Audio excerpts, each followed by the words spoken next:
Sneakers and Cleats, the podcast. All right, welcome to the Sneakers and Cleats podcast. This is Thursday, February 20th, episode 173. And about an hour ago, I tore up the old rundown and created a new one. And this one's one page because there's breaking news in the Spurs world. Victor Wembanyama out for the season with a deep vein thrombosis in his right shoulder. Don Harris, Chuck Miketinac, and I are going to talk about that for the next half hour or so. Guys, that was not the news I expected today. Don, tell me what you know. All we know is that Victor has a blood clot in his right shoulder and that he is going to miss the rest of the season. And from what we are told, it seems to be an isolated event, not caused by any genetic condition, but probably by an injury of some sort that presented itself, and that he is expected to make a full recovery in time. The closest thing that I can see that in sports that I remember, and Chuck will know a lot about this because it happens with baseball pitchers quite a bit, was Brandon Ingram of the Lakers, then Pelicans, who had same exact thing, right shoulder, deep vein thrombosis, and he had what's called a thoracic outlet syndrome, which is when a vein gets pinched somewhere, probably between the collarbone and the first rib or somewhere else, and it cuts off the blood supply to that vein.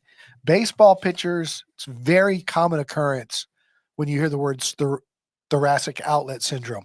We have not heard that with Victor. We've just heard a blood clot in his right shoulder. So it could be caused by a different manner. But the fact that they think it's isolated and they're saying words like full recovery is a lot better than chronic Chris Bosh type condition where you might worry about retirement. Yeah, we'll talk about the differences there here in a little bit. Chuck, first initial thoughts upon this information. This is brand new. It came out just about hour 20 minutes ago is when the news broke. So. Well, you and I were working back to back. You were working on, I'm presuming, the podcast, and I was working on getting set up for a NFL thing with Daniel Jeremiah. And when you said that, the first thing, well, it took me a second, first of all, for it to register that this is what had happened. And then the second thing is that goes through your mind is, wait, deep vein thrombosis? Isn't that blood clot related? And so instantly my mind goes to a bad place when I hear something like that, because that seems like it's very, very serious. And it is, obviously. Yeah, absolutely. So, yeah, I mean, the day completely shifts, right? You're in a different mode, and then all of a sudden you get a story like this, and obviously you're worried about another human's health. Especially a highly skilled, highly trained athlete. It's not something that you commonly see, right, with a guy Victor's age. So, panic mode, and then you start making some calls and you talk to doctors that'll kind of talk you off the ledge a little bit. And so in that regard, I feel like a lot better place in terms of where my mental state is around this than I was an hour ago. First thing that I think a lot of us felt and thought when you don't know what a deep vein thrombosis is, even when you do know what it is I hope he's okay. And from all indications, from what the Spurs have told us, he is okay. They're not concerned about this being a lingering issue. They are concerned about it being a isolated incident, and that's why he's going to be out for the season. DVT is which is a deep vein thrombosis, is basically a blood clot in his shoulder that, if dislodged, could head to other places, which is why you can't play a contact sport like basketball with one of them, because if it gets dislodged, it goes to your brain, it can cause a stroke by cutting off the blood flow to your brain. I'm not a doctor, but this is what my doctor friend told me. I think the panic, though, when it comes to Spurs fans and seeing their French phenom go down with an injury like this, that isn't a broken leg, that's not easily digestible like that, is real. And I think that there's still a certain level of panic right now going through Spurs Nation. Well, the fact that they diagnosed it, right? And so he's immediately put on Plavix or some other blood thinning medication. Again, we don't know if this is similar, but Chuck knows this story, and that is in 2018, my son was lifting weights, had a similar had an injury of some sort. Didn't happen overnight. He did not know that he had hurt his shoulder. He just was sore for a couple of days. He was working for the Pelicans at the time. They were in Oklahoma City, and he was rebounding before a game, and his arm went kind of numb, and he felt some tingling, and he called me and said, "Hey, I got some weird tingling, but I think I just did something to my shoulder lifting weights." Okay. And then he said, I was at the Super Bowl in Minneapolis. He said, "We're playing there Saturday night. Do you want to go to the game?" And I said, "Sure." So he comes up to Minnesota and says, "You want to go to the game tonight?" I said, "Sure." I'll get David Chancellor to do the 10. It was a Saturday night. And I went down to get my Uber to go to the Pelicans Timberwolves game. And he said, "Don't come to the game. Go to the hospital. They're taking me to the hospital." So what for? He said, "My right arm is huge, swollen up."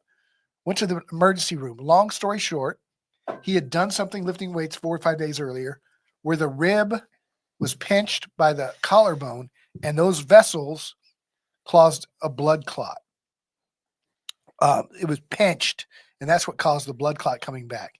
He had to have his first rib removed and to free up the vessel. The blood clot remained, but he was immediately put on blood thinning medications, and because of that was allowed to fly back to New Orleans the very next day. So they can take the danger part out about that dislodging thing out immediately with the blood thinners. It will take time for it to completely go away. Yeah. And so because of the blood thinners, as Chuck was also hearing from the doctor, you can't be cut. You can't have a big injury. You can't even have a bruise somewhere else if you have contact because of the bleeding. I wanted to ask Chuck about that. Chuck, tell me about the visit you just had. He just got off a Zoom with a local doctor here in San Antonio. Yeah. Shout out, by the way, Dr. Brad Gerwitz putting me in touch with Greg Gurley, who's a retired hematologist here in San Antonio. I'm sorry, Greg Gutley. And, he said, precisely around the same things that Don was just saying, which was, a lot of this stuff can be treated outpatient, right? But the biggest thing, and, obviously without the hematologist knowing what exactly we're dealing with here with Victor's individual situation, the fact is that, I've lost my train of thought here trying to get all this doctor stuff into my head, but Dr. The bleeding. The bleeding. Yeah, and you're right. Thank you for reminding me that the bleeding aspect of it, that could be simply why Victor's going to be missing the rest of the year, because the last thing you want to have happen, obviously, is a guy that's playing a physical, demanding sport, and if you cut or get cut while you're on blood thinners, that could be a potentially dangerous situation if you can't coagulate the blood. So that could be the very reason alone why they're shutting Victor down for the rest of the year. Not to mention shaving. Seriously. Fair enough.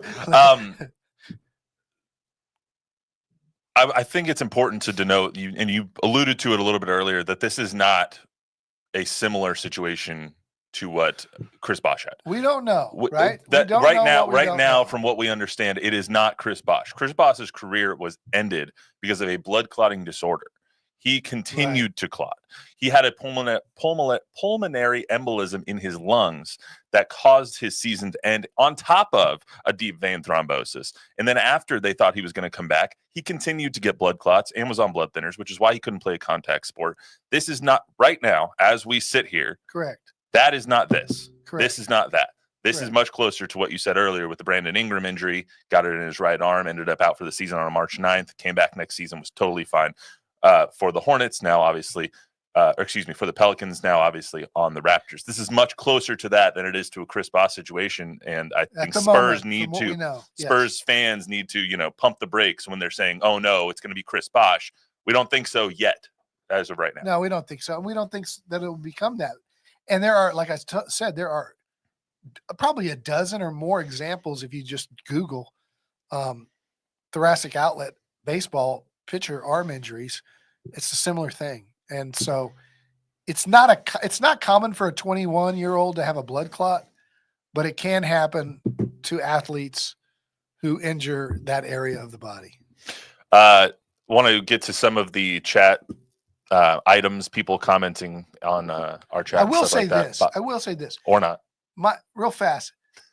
my antenna goes up a little bit of concern when you think of the difference in Victor's physiology. You know, he is different. He's a lot longer. His arms are a lot longer. His veins are a lot longer. All of these things. I think we felt the thing when he came out and got drafted by the Spurs. If he stays healthy, feet injuries were a concern. People that big of feet, you know, he's different.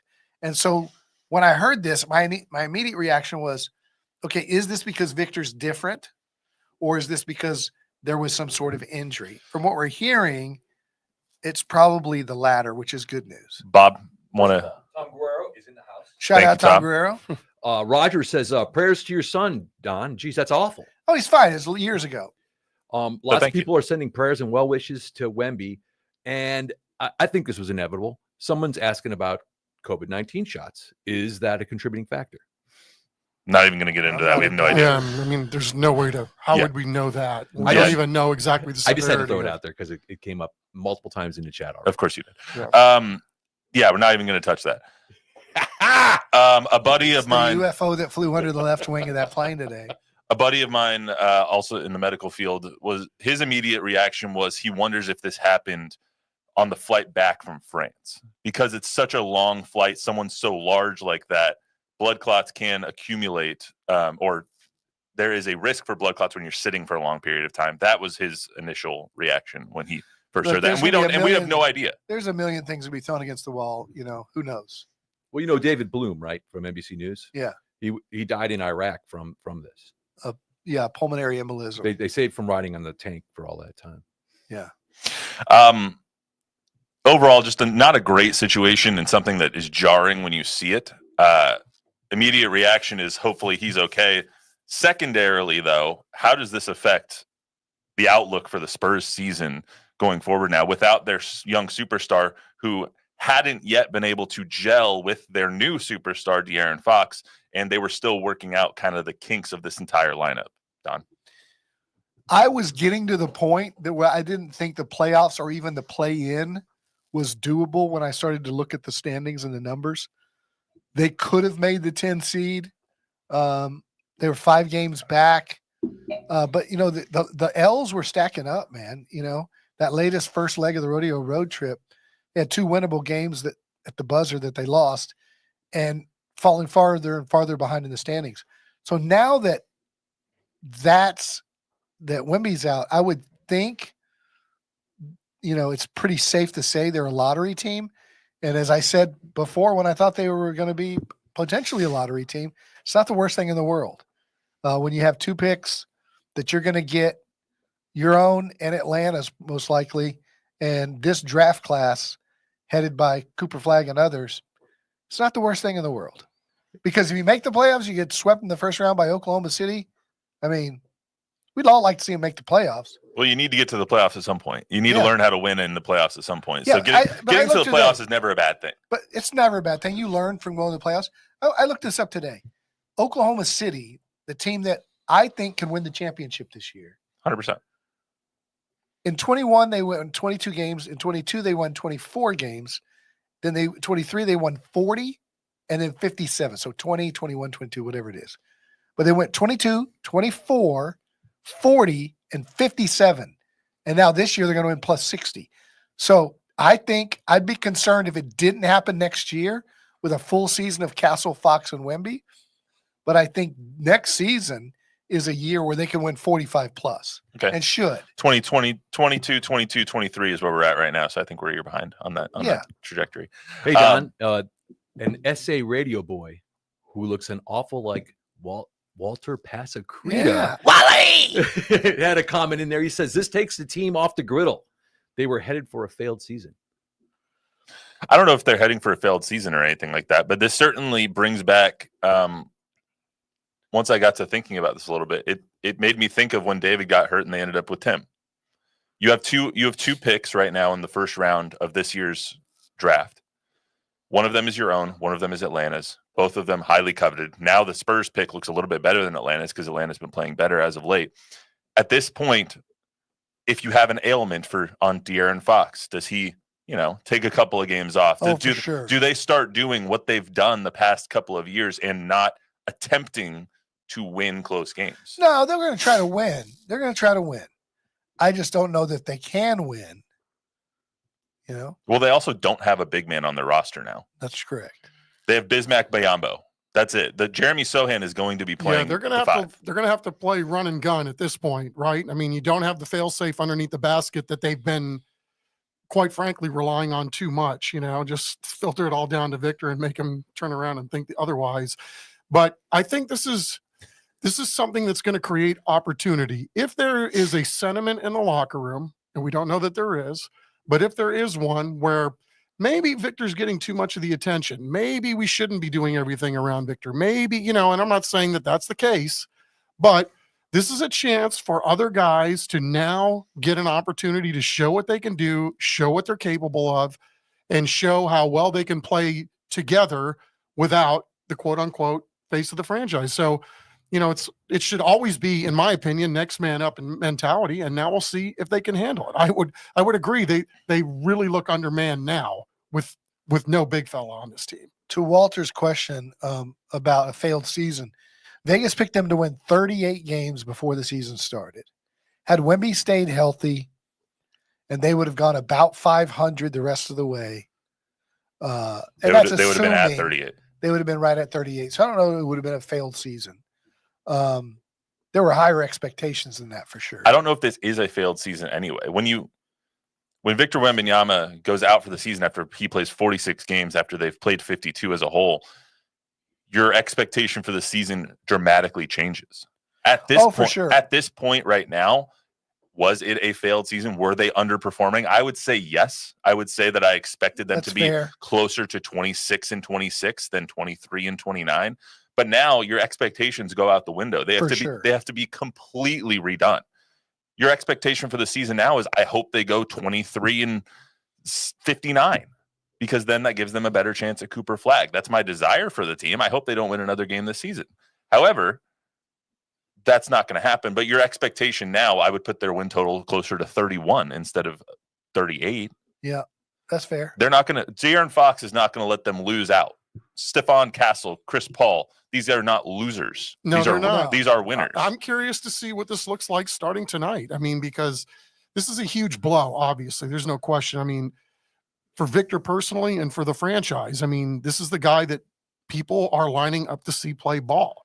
And the fact that he's not here, and now everybody says you're going to be, and whatever the rest of the season is, again, we'll see what they're made of. I think there's enough dudes in that room where I think maybe we might be a little bit surprised. Yeah. I think this all just came as a huge shock, and it's still a shock, especially for me, because yesterday we hear that he has an illness. He's doubtful for tonight. We think, oh, okay, he has the South Texas sniffles, and he's going to be out for a game. And now you hear that he has a deep vein thrombosis. We don't know how long he's been playing with it for. People in recent weeks have seen that his conditioning has taken a little bit of a hit, that he's been breathing harder, that he's had a little bit of shortness of breath. And some doctors, especially some people that I've spoken to, have speculated that with a deep vein thrombosis can impact the oxygen going to your lungs, and in turn the oxygen going to the rest of your body, making you more tired, more exhausted, more easily. So that explains some of the things that have been happening.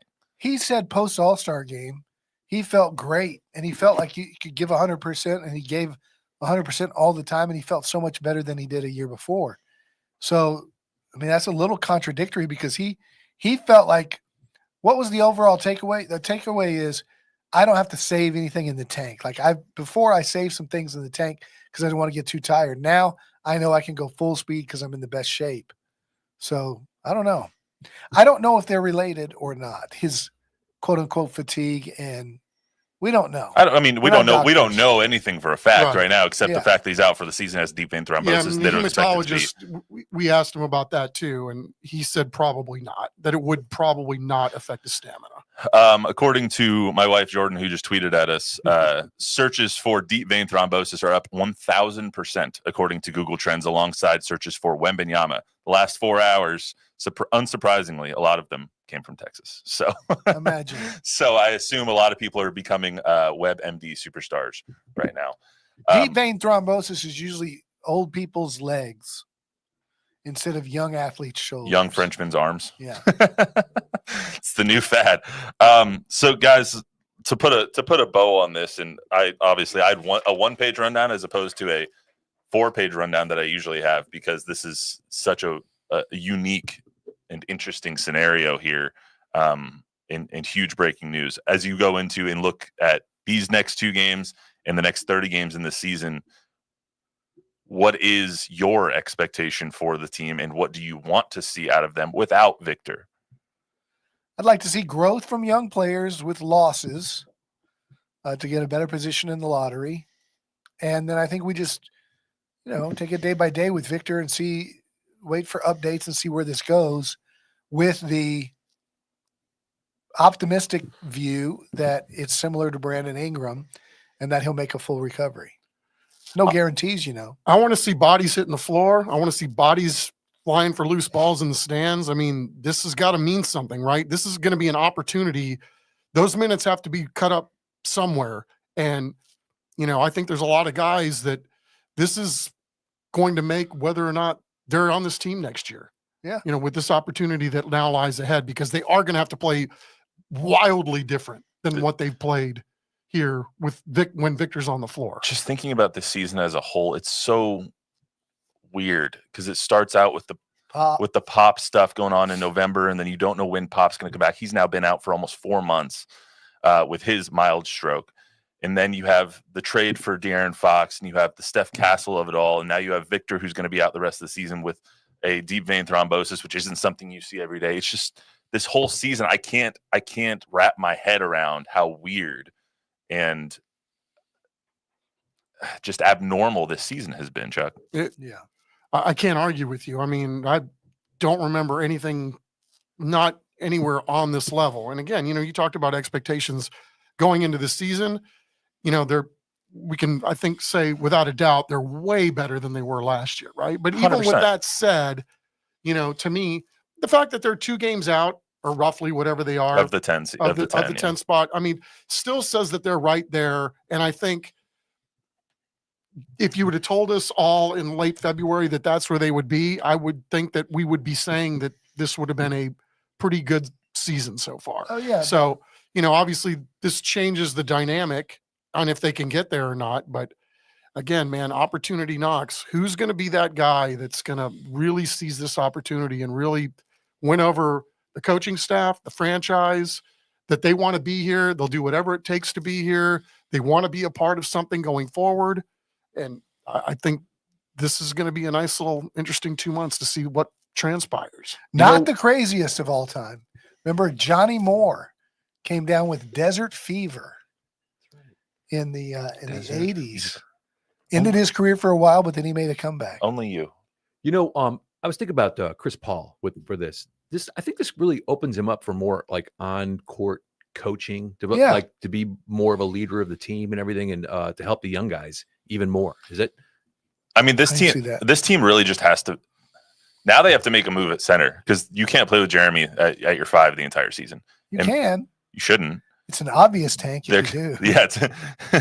Why don't you just say we're not trying to win games if you're going to play with Jeremy or Harrison or Bismack? What about Mamu?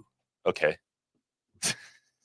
I like the minutes Mamu gives us. Go get Zach Collins back, I guess. Well, Bassey gets back in a week. Turn into a 3-point shooting team and turn run. Into one. Get out. They've already been one. Get out and run more. Any more comments from you at the moment? Walter says, great point, Chuck. This team should have easier transition without Wemby. He's hard to adapt to. Talia asks a question. Was Wemby on the 25 Summer League roster? I don't even understand the question.